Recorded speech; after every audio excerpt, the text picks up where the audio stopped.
Kamusta na nga po mga master at sa ngayon ay atin ang ipagpapatuloy na gisahin ang chapter 181 at 182 sa manhwa series ng Solo Max Newbie, kaya't atin na nga pong agarang umpisahan.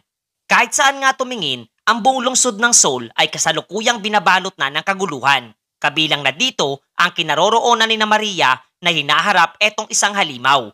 Mabilis namang sumaklolo etong iba pang mga manlalaro, kabilang na etong sina Yoyunwa at Baek Jinho, na magkasamang nagsagawa ng pag-atake kontra sa nasabing dambuhalang nilalang.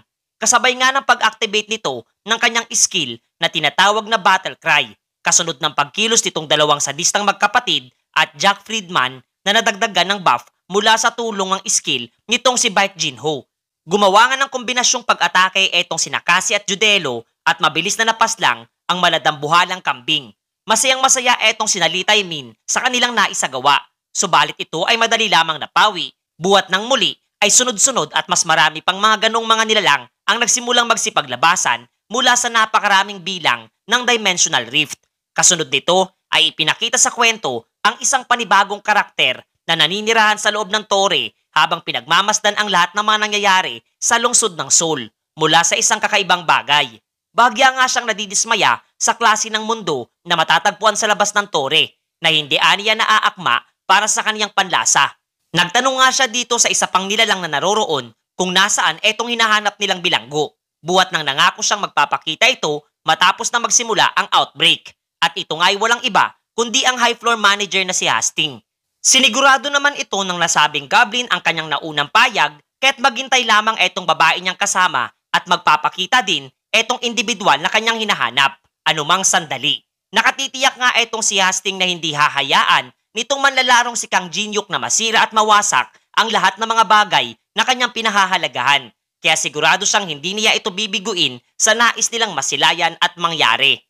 Samantalang sa lungsod ng Seoul ay patuloy lamang na nagsisipaglabasan mula sa napakaraming Dimensional Rift etong mga halimaw na alagad ng tinatawag na Shabnigurat na talagang nagbigay ng kilabot para dito sa lahat ng mga manlalaro, kabilang na dito ang mga bataan ng ating pangunahing tauhan. Aminado nga etong sina Miss Lee na hindi sapat ang kanilang lakas na tinataglay upang lumaban at tanging etong mga nasa antas ng S-rank ang mayroong tsansa na makipagsabayan sa mga ito at magiging pabigat nga lamang daw sila oras na nakisawsaw pa sa mga nangyayari. Ang atensyon nga nitong apat na bataan ng ating pangunahing tauhan ay tinawag nitong kanyang dakilang stalker at binigyang diin na mayroon din silang magiging mahalagang papel na gagampanan sa lahat ng mga nangyayari. Ayon pa kay Chon Yusong, natulungan nga daw nila ang iba pang mga sibilyan na hindi pa nakakalikas magpasa hanggang ngayon habang nagaganap sa kasalukuyan etong outbreak. Mas magiging panatag nga raw ang mga ito oras na makita ang mga kagaya nila. Eto ngang si Miss Lee ay nagsimulang gamitin na ang kanyang skill at inatasan etong mga replika ni Anubis na maghanap at tulungan ang mga taong nangangailangang mailikas mula sa lungsod. Bagya namang napangiti etong stalker ni Jin-hyuk at plano nga ring harapin etong halimaw na kasalukuyang tinatahak ang kanyang direksyon. Inactivate nga niyang skill na tinatawag na Phantom Blade Dance at ginamit ang ika-12 anyo nito na tinatawag na Sword God Unification at sa isang iglap nga lamang ay madali niyang nahati sa dalawa etong dambuhalang halimaw. Sa lakas nga ng impact na kanyang pag-ataking pinakawalan ay umabot din ito at nasilayan nitong si Teresa mula sa di kalayuan. Namamangha nga etong dalaga buhat sa mas lalo nga raw lumakas etong kanilang kaibigan habang kasabay naman noon ay nawikan nitong si Nona na oras na upang sila naman ang magpakitang gilas na sinang-ayunan naman nitong dalaga at kapwa naghanda na rin sa pakikipaglaban. Naglabas nga ng kakaibang aura etong dalaga habang nasa itaas na bahagi nitong isa pang dambuhalang halimaw at do'y kanyang ginamit ang kanyang unique Holy Spirit, the Saint of the Fallen Nation, Resentment of Zandalok at madali lamang napaslang etong dambuhalang nilalang. At ang lahat ng mga nangyayari ay inobserbahan din pala nitong mystery caller ng ating pangunahing tauhan at nasambit na kung noon ay mag-isa lamang na ginagawa nitong si Jin-hyuk ang lahat ay iba na nga raw sa kasalukuyan sapagkat mayroon na siyang mga maaasahang kakampi na handang magbigay ng kanilang suporta sa lahat ng kanyang pagkilos na isasagawa. Kasalukuyan namang ipinakita sa atin etong binata na narating na ang kinaroroonan nitong tumatayong boss ng ika-16 na palapag na kapwa nga agarang nagbigay ng kautusan sa iba pa nitong mga alagad na protektahan siya at ang lahat ng mga ito ay kaagad namang tumugon sa kanyang naging kautusan. Subalit kahit nga napakarami ng mga ito ay wala pa rin naging panama kontra sa husay ng marksmanship mayroon itong ating pangunahing tauhan. Subalit doon ay kinontak na rin siya nitong kanyang mystery caller at inihayag na kinakailangan niyang magmadali sapagkat hindi magagawang pigilan ng kanyang mga kaibigan ang nagaganap na invasion sa kanilang mundo. Alam nga nitong binata ang bagay na iyon at marahil iilan lamang sa ngayon ang maaaring magawang labanan ang mga nilalang na tinatawag na Black Boots at hindi ito sasapat sa nag-uumapaw na pulutong ng mga nasabing halimaw na nagmumula sa napakaraming bilang ng mga dimensional rift. Ito nga raw ang pinakarason kung bakit siya nagandapan ng backup plan na ipinagtaka naman ng kanyang kausap. Kasunod nito ay ipinakita ang eksena sa isang broadcasting station at muling ipinakita itong tusong direktor na si Kang Byung-chan na ipinagmamayabang na tanging sila lamang ang nagtataglay ng ganong karaming mana stone sa buong mundo. Napangiti naman etong si Alice at ayon pa sa kanya na sapat na ang mga ito upang isamon ang iba pa nilang makasamahan mga master.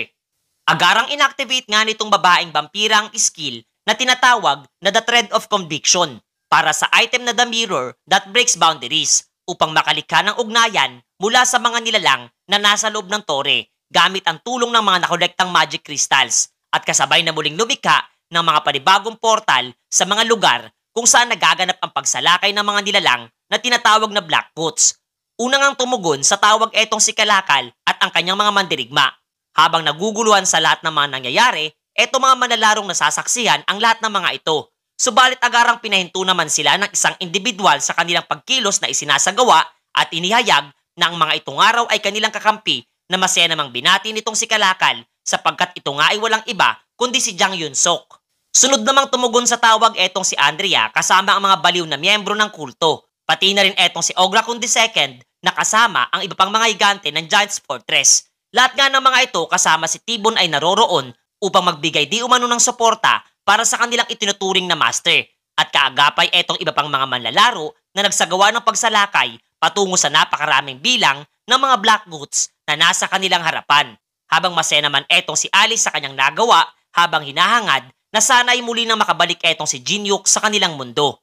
Sa mga oras ding iyon ay tuluyan na nga nagapin itong si Jinyuk ang lahat ng mga alagad, mayroon etong tumatayong boss ng ika-16 na palapag ng tore na pinuri nga siya buhat sa kanyang nagawa.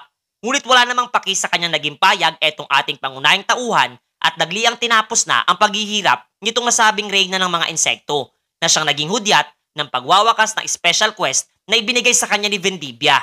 Sa pagkapaslang nga nitong si Jinyuk sa reyna ng mga insekto ay kapwa na kopya niya ang skill nitong tinatawag na Core of the Army. Kasabay ng pagtanggap din niya sa special item mula sa nasabing high floor manager na tinatawag na Spirit Stone of Desire na siyang magagamit upang maabot ng isang manlalaro ang sukdulan ng kanyang abilidad na tinataglay. Sinubukan nga sana niyang tanungin ang kanyang mystery caller kung ano na ang dapat niyang isagawa. Subalit agaran din niyang naunawaan na wala itong karapatan at kakayahan na tulungan siya sa dapat niyang isagawa. Sinubukan nga niyang unawain ang lahat ng mga inihandang bakas nito para sa kanya mula sa item na Moon Imprint at sa Painting of the Casus Family. Do'y kanyang nakuha nga ang nais nitong mangyari at agad na sinubukang i-activate ang 3-star barrier sa nasabing obra maestra kasama ang Spirit Stone of Desire upang matukoy ang lokasyong kinaroroonan nitong painting na wala ngang iba kundi ang tinatawag na Ancient Mosque mga master. Nabigla nga siya sapagkat ang nasabing lokasyon ay napapalibutan ng tinatawag na Lost Language na kapwa inihayag din sa kanya ng system. Kasabay ng paglalahad nito ng pagdating at pagsisimula ng pagsusulit para sa kanyang napiling ikalawang pangunahing abilidad. Agaran nga niyang inactivate ang Eye of Gluttony at nalaman ang pangalan nitong individual na nasa kanyang harapan na Beltor D. Lone Marks. At ayon pa sa system na kinakailangan niyang maigapos o maikulong etong si Beltor sa loob ng isang barrier ng higit pa sa 1 segundo upang mapagtagumpayan ang nasabing pagsusulit. Sa ibang banda naman ay ipinakita din etong si Andrea na nakikipaglaban kontra sa isang Black Boot habang kasakasama ang kanyang iba pang mga tagasunod na walang ibang bukang bibig kundi ang pagnanais na makatulong sa kapakanan nitong tagapagligtas nga daw nilang si Kang Jinyuk. Naguguluhan naman etong dalawang sadistang magkapatid sa kanilang mga pinagsasasabi, gayon din sa kanilang mga kasuotan. Subalit sa kabila nga noon ay labis naman silang nasisiyahan sa klase ng pagkilos nilang isinasagawa. Literal nagmumukha nga ang mga itong baliw habang nakikipaglaban. Habang hindi naman makapaniwala etong chairman ng Awakened Association na magkasamang nakikipaglaban etong mga player at mga nilalang na naninirahan sa loob ng tore. Maging etong ang si Kalakal ay nakikipaglaban na rin sa mga oras na iyon, subalit tinamaan naman siya ng pag-atake ng isa sa mga dambuhalang kambing na nagpatalsik sa kanya papalayo, kasabay ng pagpapakawalangan ng pag-atake nitong halimaw patungo sa kanyang direksyon. Nangamba nga etong orc sa kanyang kaligtasan, subalit do'y nailigtas naman siya ni Jang Yong-sok sa tamang oras at matagumpay na nailihis ang direksyon nitong malakas na pag-atake na tatapos sana ng kanyang buhay na agaran nga ipinagpasalamat nitong si Kalakal. Eto namang si Alice ay ginamit na rin ang skill niyang Blood Spear at madaling tinapos ang buhay ng isa sa mga Black Goats, kasabay ng pag-atas sa mga sugatang manlalaro na agarang tahaki na ang mas ligtas na lugar. Napagtantungan niya ang mabilis na pagbawas sa puwersa ng mga manlalarong nakikipaglaban na mas lalong naglalagay sa iba pang naroroon sa mas delikadong sitwasyon. Gamit nga ang telepathy ay kinuha niya ang atensyon nitong si Belius at isinaad na buhat sa malayo etong lokasyon ni Jinyuk kaya't hindi siya makakatanggap ng anumang mana na magmumula sa binata. Kinakailangan nga daw ng kanyang alagad na protektahan anuman ang mangyari etong mga magic crystals sapagkat ito na lamang ang nagsisilbing pag-asa nila sa kasalukuyan na agara namang sinang-ayunan nitong tapat niyang alagad. Muli na nga sana niyang ipagpapatuloy ang pakikipaglaban, subalit agad naman siyang napahinto buhat sa pagdagsa ng napakaraming kakaibang nilalang patungo sa kanyang kinaroroonan at ninais siyang kaharapin. Do'y muli nga nating masisilayan etong misteryosong babae na nagpayag ng pagbati kay Alice, kasabay ng pagpapakilala ng kanyang sarili bilang ang matriarch ng pamilya Levisita at nagangalang Abigail von Levisita mga master.